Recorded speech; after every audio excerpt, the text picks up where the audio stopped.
Hi guys, I recently got a new purchase, something that I've been looking for at least 10 years, the Beach Boys' The Pet Sounds Sessions from 1996. It's celebrating the 30th anniversary of the Pet Sounds album. This video is not gonna be a review of the Pet Sounds album itself. I already did that. If you want to check that out, it's very comprehensive.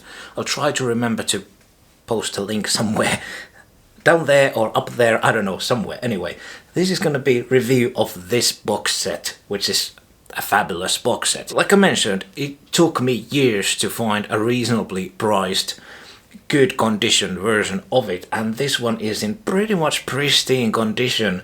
It seems that the insides of it haven't been touched at all. At the back you can see some scratches, but that's it. Otherwise it's in amazing condition, and guess how little it actually cost me? 25 euros plus shipping, so around $25. Pretty good price if you ask me. Anyway, it has 4 CDs and booklet and a book, and I have heard the material itself on streaming years ago already. This was one of the first sort of box sets, because basically when I got into the Beach Boys, the only box sets that they had were this one, the Good Vibrations set, and I think that was it. Well, Smile Sessions came out then. Okay, so I got the Smile Sessions set when it came out, and I listened to this one and the Good Vibrations set on streaming a lot, so I'm pretty familiar with the material itself. But the first time, just a few days ago, I listened to the whole thing through the first time on physical media and enjoyed it thoroughly. It is really amazing and an essential listen to all the Beach Boys fans. But like I mentioned, not gonna really dive into the material really, though I'm gonna mention a few things about the a few of those tracks, my favorites and so on, and give you my overall thoughts of the set and the material. But I want to sort of talk first about this box in itself. First of all, I really love the size of it, because and the look too. It really well fits next to the other Beach Boys sets, which I love. So yeah, for the longest of time I wasn't familiar of how it actually looks inside, and I always heard that David Leaf wrote some liner notes for the Pet Sounds set, but I didn't realize that he did a little bit more than that really. Because first of all, this thing, it's not just a booklet, it's really like a little book, like a paperback book, really. Like it's like a little paperback book, really. There's so much stuff in here. There's like a cool comic strip, super cool. I hadn't even seen this before, and there's the story of it. Really cool story and really funny comic strip. And then there's all these notes describing who plays on which track and when it was recorded, and you got like information about even the mixing dates and stuff like that, which is completely lacking on the newer sets. And I hate that, because I love this information. This is really like the best thing ever, and I wish that they did the same thing with Feel Flows and Sail on Sailor too, but they didn't, sadly. You got like the ingredients and the lyrics, though it's really weird because they don't have lyrics for Sloop John B over here. And that must have been an error, but it's really weird, because you got I'm Waiting for the Day, and then it skips to God Only Knows. So Sloop John B was dropped somewhere, I don't know, it's really weird. And then I found this really sweet. There is a dedication to Melinda at the back over here, from Brian. And you got like a little foreword from Brian over here, and super cool text. Well, anyway, like this is one thing, okay, but then this is like the actual thing that David put on over here. And I always thought that there's like a few sentences, but it's an actual freaking book. Like if you remember those PlayStation 1 manuals that came with some games, some like more complicated games had these types of manuals, but they weren't this big. They were pretty big, but they weren't this big. There's like 120 or 130 pages or something.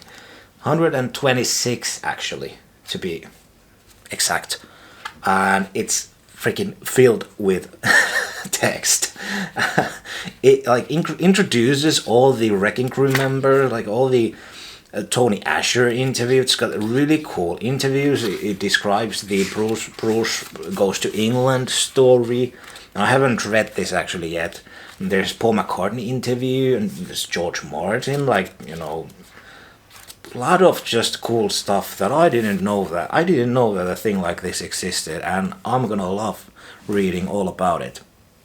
Okay, so there's like the reading stuff, and then there's the bonus CD, which is the fourth CD, CD4, and it is the actual Pet Sounds album as the original mono mix, and I think this is still the best sounding version of the album. This is my favorite, though this set is very interesting because it is the first time that Pet Sounds was truly mixed for stereo. So if you want to get the original first stereo mixing of Pet Sounds, get this set. I'm sure they already also sold that separately around the same time, and that same mix probably was used for many different pressings, but this is the sort of the first time that it came out.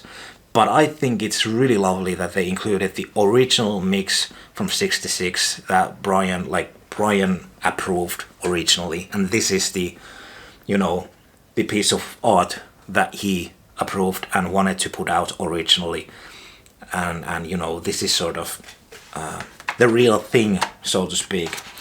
Anyway, and then this is super cool. This is the sort of the double CD case, jewel case, which has the 3 other CDs, and as you can see, it's in a really good condition.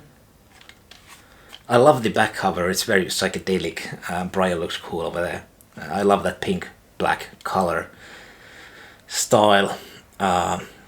Really simple but really cool looking. Anyway, it opens up and you have disc 1, which has the stereo mix and then sessions part 1, and then you open up the other side and you got disc 2 and disc 3, and disc 2 has the session stuff part 2, and disc 3 has then stack of vocals and alternate versions, which I found the disc 3 to be the most interesting part of this set, though I have to mention that this whole thing is a very enjoyable listening experience compared to Smile Sessions, which listening to it fully might get a bit tedious after like an hour or two, because you hear like multiple takes of the same tracks, and you really gotta be a super hardcore fan to really like be able to sit down and listen to those take after take after take,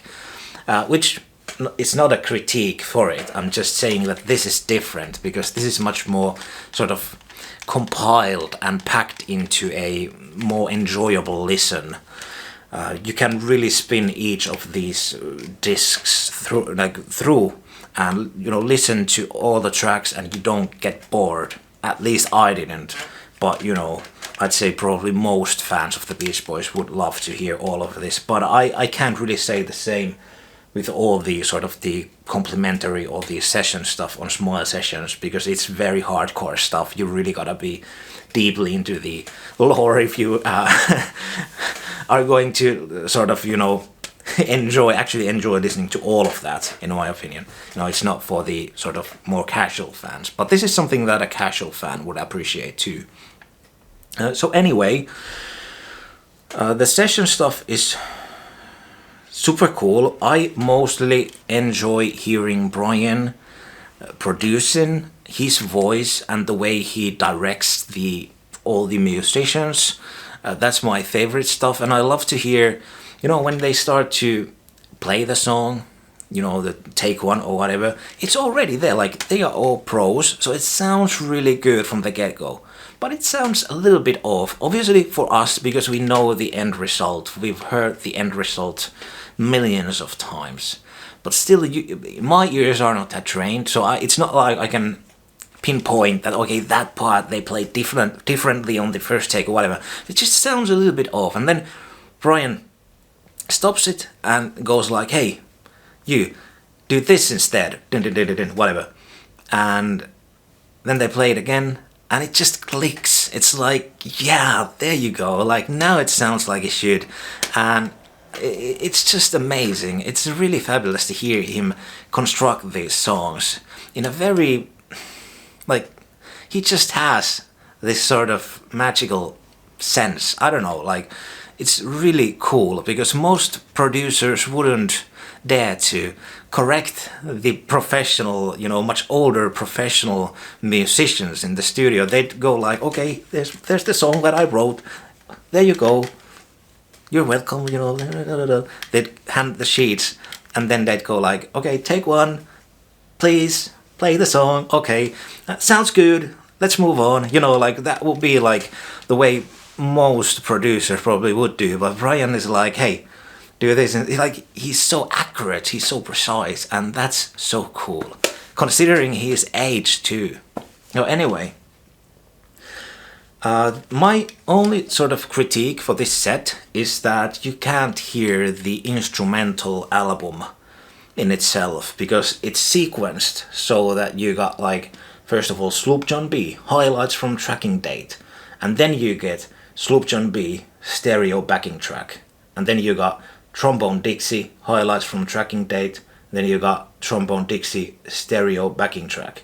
By the way, Trombone Dixie is a really nice track, but I don't really know much about it. I would love to know what the story behind that one is. I don't really know much about that. Anyway, it's obvious it's not on Pet Sounds. Anyway, so they all follow that same style. So you first get the highlights from the sessions, and then you get the actual instrumental track, and that's kind of a bummer. It's a nice listening experience, I guess, but it's a bummer in sort of like in the long run, because it would be much more nicer. I love to listen to the instrumental tracks by themselves, so you can't really just spin the thing and enjoy the instrumental album the way you can enjoy the vocal album with the disc 3, the stack of vocals thing. So if you are like me and you really love the instrumentals, the tracks themselves without their vocals, you really need to get the 50th anniversary, the big Pet Sounds box. I was a fool, I didn't get it when it was released 9 years ago, because I thought that it was just a cash grab, because this was already released, this one, and even though I didn't have this set, I knew that I was gonna get this someday when I find it.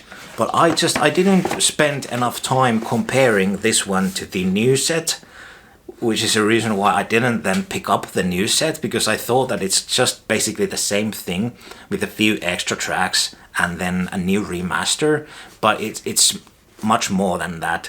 It's got so much more cool live material, and you can listen to the instrumental album just as an experience in itself with that box set. So yeah, I was a fool, and right now I'm looking for that 50th anniversary set, but it is ridiculously expensive, so I don't know how long it will take for me to find a copy of it, but I hope that I am able to get one soon enough. But anyway, like, I guess I'm already putting this to the shelf. The material is golden, and I find this to be an essential thing. Might be just as good set as the Smile Sessions set, to be honest. Overall, I think this is, with this one and the Smile Sessions set, when it comes to all the supplementary stuff, like the booklets and the David Leaf story, that whole little book inside, and all the work that Mike wrote a little forward to it, and then there's the Brian written thing, and all the interviews and stuff, and then with the Smile Sessions box set, you got that book and all kinds of cool stuff. So I think like these two are the most well done overall when it comes to the whole experience of that box set. The Feel Flows and the Sail on Sailor sets feel like they put a lot of effort to like the material in itself. The material is amazing, the songs themselves and the cover art and everything, the presentation. But then you don't get any of these cool things like liner notes or, you know, information on who played on what, when it was recorded, where it was recorded. Nothing like stories behind the songs. There's like nothing like that, which is a shame because there's so much people like historians and people who actually know the band through and through and would be more than, you know, grateful to be able to be a part of a project like this and help with these stories and all the sort of, you know, tidbits and to compile like a good book to come with a set like these. So it's a shame that nothing like that was included on these sets.